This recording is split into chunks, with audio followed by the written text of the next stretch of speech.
Go. Hello.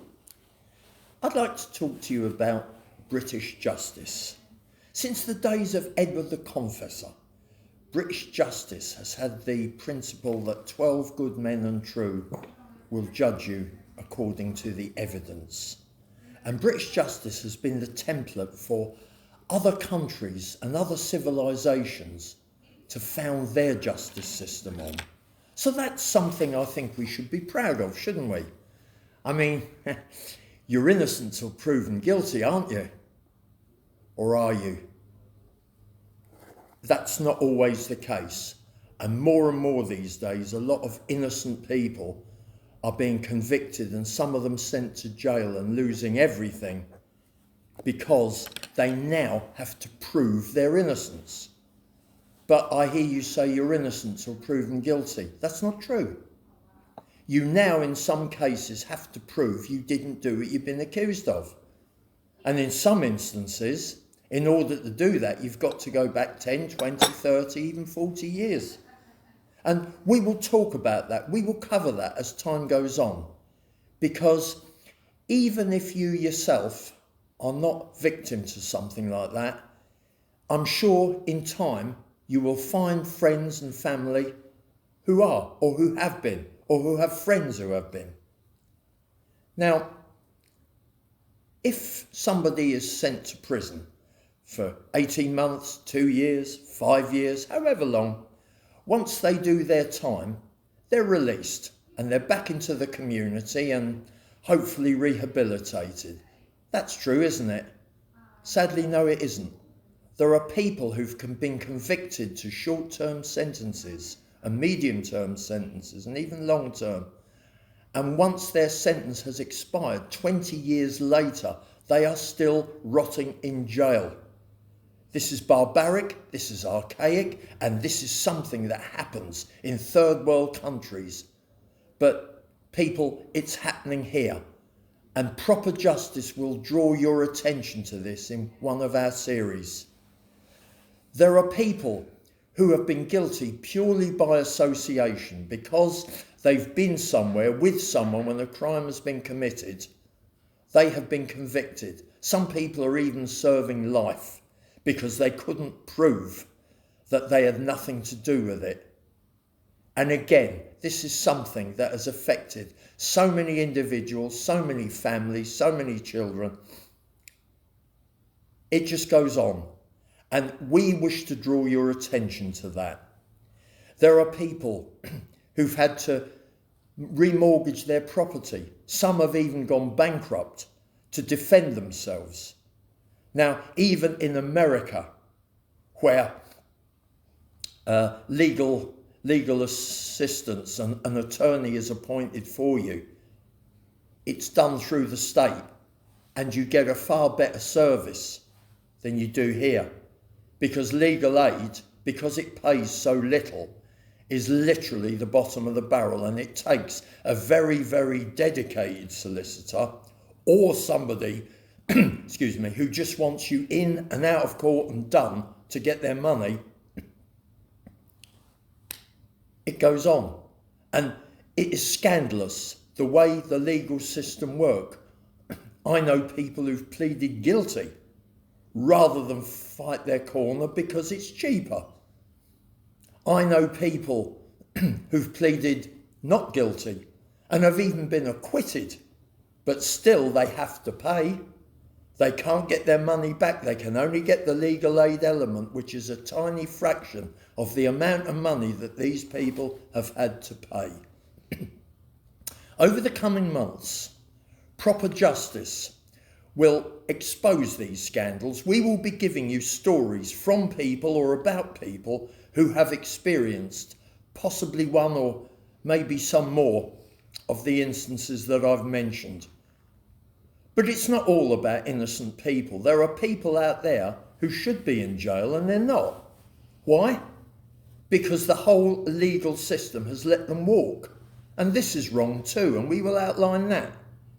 There's things like knife crime and so many other things where people are just not punished for the terrible things that they do. And some of them are terrible things. And families, again, suffer. Maybe you know somebody whose family is suffering because of it. I don't know, but we do. And we want to point this out. So what exactly is the function of proper justice, I hear you say? It's simply to make you, the public, aware of just how rotten, corrupt and unjust the whole legal system actually is in this country.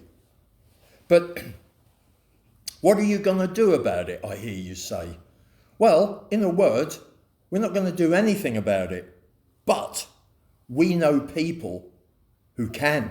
We know organisations, we know charities who actually fight the corner of people in these situations. And we will be more than happy, firstly, to put anybody who needs to be in touch with these organisations, because they're good, wholesome people. They give their time, their money, they're cash-strapped, the same as most charities are, and a lot of them don't even have the activists. So you've got people working at full-time jobs who are trying to defend those who've been victims. And they do a marvellous job, a fantastic job. And we will name those people as we go. And we will actually, if you or somebody you know is a victim, we will put you in touch with these people. And as well as that, we will give a substantial donation, because these people need every penny piece they can get. And we will help them any which way we can. We will do so many things as time goes on. We would like to represent individual people, but at the moment, we can't do this. We can only hand you over to those who can. But what we can do is we can increase your knowledge. We can increase your understanding of just how rotten and putrid the system is, and how innocent people are going to jail.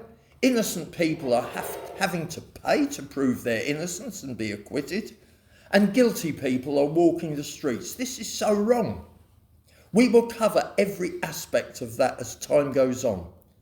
And we need to grow. But in order to do that, and in order for us to support these organisations and charities that I've mentioned, we badly need your help. We've got full-time staff. We've also made the commitment that we will actually give these charities the hard-needed money they need. We will give those charities the support they need. It could be they're lobbying Parliament and they need people to be there to support them. We'll be there, and we will arrange for others to be there. So I'm asking you to give a small donation every time you download one of our podcast presentations. We're not a charity. We have bills and wages to pay, but we have research and development to do. And above all else, we need to get you to know, as well as the situation going on out in this world that is Britain, we also need you to get to know the organisations that actually help. And it's all very well putting you in touch, but they need money, and a lion's share of our money that we take in will go to these charities. It will go to the individuals themselves who need help. And in time, hopefully, we will be able to represent those people. So all I can say to you in advance is one very, very big thank you. Please listen to what's said, and please support us over the coming months. Thank you very much.